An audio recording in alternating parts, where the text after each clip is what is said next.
Meron na nga po bang bagong Vice President, mga kababayan?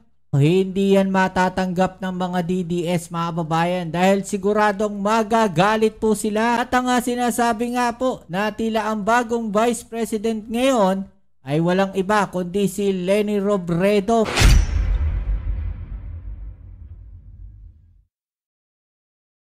Hey, what's up? Welcome back sa ating channel dito sa Bobs TV.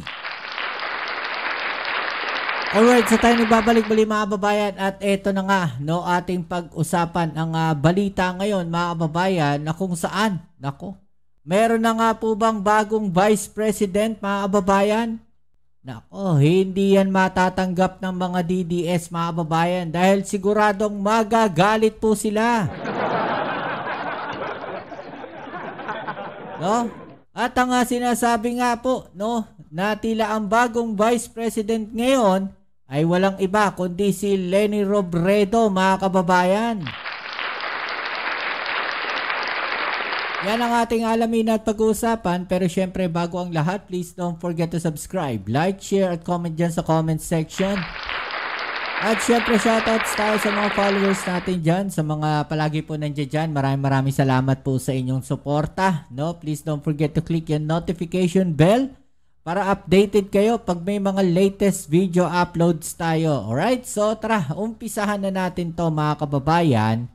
At ito nga po, matapos ang pananalasa ng bagyong Uwan, mga kababayan, parang hindi pa rin po nating nakikita, no, ang ating Vice President Sara Duterte. Nasaan po ba ang ating Vice President ngayon, mga kababayan? Sabi sa inyo what comes around, goes around, mga kababayan. No? Dahil, kung maalala natin dati, kung tawagin nga nila itong si Leni Robredo, ay lutang daw po, mga kababayan. No? Lutang. Meron pa isa yung lugaw, mga kababayan. No? Kasi nga, yun yung pinamimigay niya. Pero netong huli, nakita natin na ultimo. No, yung mga Duterte senators o yung ilan sa mga Duterte senators, mga kababayan, ay namimigay din po ng lugaw sa mga nasalanta ng bagyo. Mapapakamot ka na lang talaga no? Eto mga kababayan, no, ang isa sa ikinagagalit ngayon, ikagagalit ng mga DDS, mga kababayan. No, dahil nga po, etong si Leni Robredo, mga kababayan, ayan dito po sa ating balita ngayon, makikita po nating naglilinis na po sila, no, dyan po sa Naga, mga kababayan. Sabi dito, paglilinis sa Naga City Hall, kasama si Mayor Leni Robredo sa mga nagsagawa ng cleanup drive sa Naga City Hall matapos ang hagupit ng bagyong Uwan, mga kababayan. Ayan, makikita natin dito sa mga picture. Naglilinis po sila. Ayan, ayun nata si Leni. Yung naka-blue doon sa banderon, mga kababayan. Okay?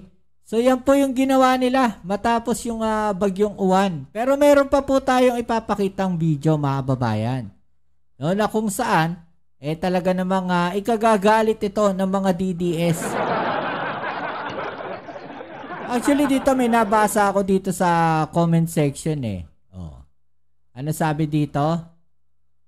Yawa, inuna nyo pa ang City Hall.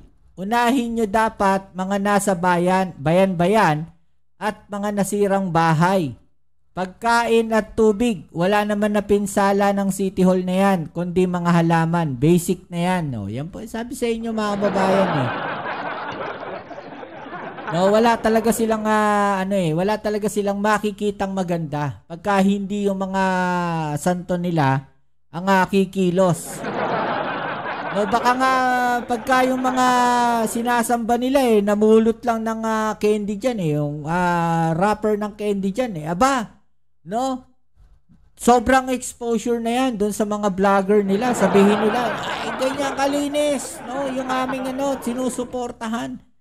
No, ultimo wrapper ng candy pinupulot.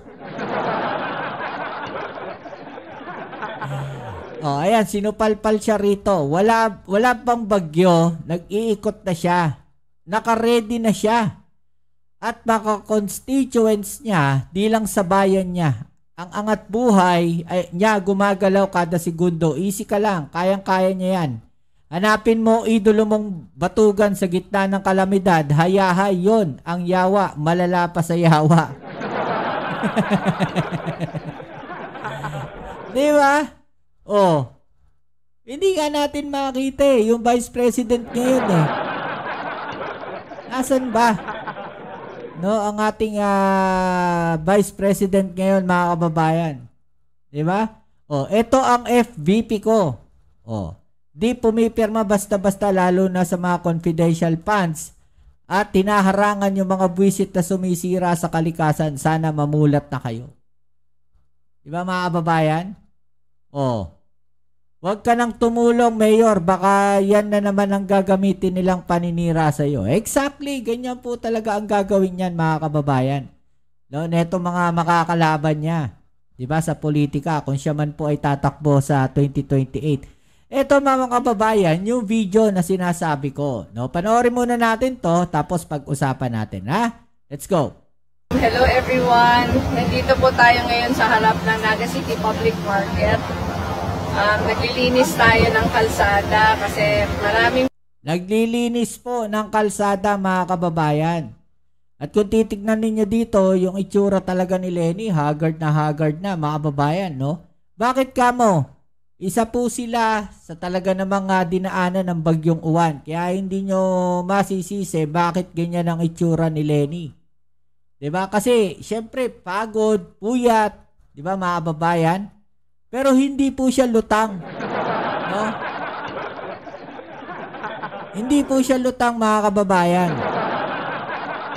O, tuloy natin.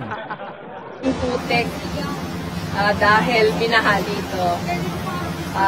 Maraming taong papasalamatan, marami pong private groups na tumutulong. Ngayong gabi kasama natin yung Jim Potong, yung Filipino-Chinese Fire Brigade dito sa amin. Kanina naman na araw kasama natin yung Bureau of Fire Department. Sila yung Bureau of Fire pala. Okay lang yun. Bureau of Fire talaga yun eh. Bureau of Fire Protection, Bureau of Fire Department din naman talaga yon. No, departamento ng Bureau of Fire yan, mga kababayan. Diba? Kasama, sila yung kasama natin naglinis ng mga kalsada. Ayan, nandyan sila nililinis yung kalsada. Pasensya na po kayo sa itsura namin. Kasi maghapon kaming naglilinis. Diba? Maghapon silang naglilinis, mga kababayan. No, at hindi niya basta-basta iniwan lang. No, eto mga naglilinis na to, kaya po siya nandiyan dyan, para i-monitor, i-supervise, no, etong mga naglilinis ng kanilang lugar. Naglilinis ng mga kalsada nila after po, no, ng bagyong uwan, which is yan naman dapat ang ginagawa talaga. No, bukod doon sa mga pag-aasikaso sa evacuation center, sa mga relief goods, siguro meron ng mga nakatoka, no, doon sa mga relief goods na yan. No, doon sa mga evacuation center. At ito naman, yung ilan sa mga inaasikaso ni Leni Robredo. Diba? Pero yun nga ang tanungan natin, bakit yung Vice President, no, hindi po makita na kumikilos ngayon? Bakit yung Vice President, wala po? No? Bakit hindi natin siya marinig ngayon, mga kababayan? Anong meron? Diba? Ultimo, ito mga DDS, walang maipakita Oh. Ayan, yung fire truck sa likod natin. Yung pinaka-maigi lang sa bahang ito kasi madali siyang nag-subside unlike yung Typhoon Christine dati. Ngayon po wala na kaagad tubig pag gising namin kaninang umaga. Except for some areas na either mababa talaga or low-lying.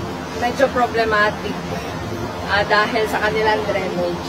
Yun yung possible na reason bakit may mga tubig pa rin doon sa mga areas na yun, which is dapat talaga mapagtuunan ng pansin. Pero ang importante dito, mga kababayan, makikita po natin na siya ay kumikilos at nagtatrabaho. 'Di ba? Yan yung sinasabi natin. O eto, no? Sabi ko sa inyo na may magagalit na DDS dyan, mga kababayan. Ang hirap ng supporter nyo. Nandadamay pa ng supporter sa iba. Napakaliit na nga na bagay niyan. Kailangan pa ng video. Maliit na bagay daw to para sa kanya, mga kababayan. No? Paano mo sasabihing maliit na bagay etong ganitong ginagawa no ng isang vice mayor at dating vice president na ngayon ay mayor pala no dating vice president, mga kababayan, 'di ba? Paano mo sasabihing maliit na bagay to? Yung bang ginagawa ni Isko Moreno sa Manila ay maliit na bagay lang din? Yung bang ginagawa ni Mayor Isko sa Manila na may mga video, bakit hindi ninyo sitahin? Bakit hindi ninyo sabihin na maliit na bagay lang din? Dahil ba nakita nyo na tila supporter siya ng mga DDS o sinuportahan siya sa kanyang kandidatura ng Vice President? Kaya hindi ninyo masita? At etong si Leni Robredo ay dating Vice President at tumakbong pagkapangulo, sasabihan ninyo na napakaliit na bagay lang nung kanyang ginagawa? Sino ang unfair? Diba? Hindi kayo dinadamay, ipinapakita lang sa inyo kung ano yung katotohanan. Diba? Na talagang maraming magagalit na mga DDS kapag naikumpara etong si Leni Robredo kay Vice President. Real talk yan. No, real talk yan. Ba't naman kami magagalit? Sabi dito. Yan lang naman kaya nyong gawin. Kami, pag may sinuportahan kaming tao, hindi namin kami nagme-mention ng supporter ng kalaban. Totoo ba? Hindi kayo nagme-mention ng pangalan ng kalaban? O eto, may nagmura pa kay Leni, mga kababayan. Minura PI mo. Yung mga ganyan yung mga yung ugali, no? Netong mga supporters sa kabila, mga kababayan. Diba? So, sino ngayon? Ang lutang. Ganyan ba yung mga tao? No, alam nyo, ito yung mga natutunan nila nun doon sa sinusuportahan nila, yung nagiging palamura, no, masyado nagiging tawag natin dito, agresibo, no, yung parang lagi na lang maikipag-away. Yan yung mga natutunan nila. No, yan yung mga tawag natin dito, baga na-adapt nila doon sa sinusuportahan nila na yun. Hindi ba pwedeng pagkatahimik lang yung tao nandun yung mas marami siyang nagagawa kaysa yung putak ng putak, mga kababayan? Kaysa yung mura ng mura? No, actually, okay sa akin yung ibang ginawa ni Duterte, mga kababayan. Walang problema dyan. No? Nakita natin. No? Kaya lang, no? Ayaw ko sa kanya yung talagang palamura. No? Kasi makikita yan ng mga anak natin Diba? Makikita yan Imagine ninyo, dating presidente. No? Maririnig nila, makikita nila sa mga video, sa mga balita. No? Makikita sa social media. Ay, ganito pala yung dating presidente, palamura. Okay lang pala yun. No? Gayahin nga natin, magmuratin tayo na magmura. Diba? Magandang ehemplo ba yun? Magandang ehemplo ba yung ganon? Yun yung nakuha nila doon sa nakaraang administrasyon, yung maging palamura. Wala silang pakialam. At yung sinasabi niya dito na bakit naman kami magagalit, sa tingin mo, sa komento mo, hindi ka ba nagagalit? Diba? Sa tingin niya, sa komento niya, hindi siya nagagalit niya. Ay nako, o ano masasabi po ninyo dyan mga kababayan, no? Ang tanong natin, no, si VP Sara na ba ang bagong Vice President ngayon ng ating bansa? Dahil mas kumikilos pa siya, no, kaysa po dito, sa ating Vice Presidente. I-comment nyo lang po sa ibaba yung mga opinion at ating yung pag-usapan, right? Siyan muli, kita tayo sa ating next video upload. Ito muli ang yung Kuya Mobs sa Mobs TV. Peace and out.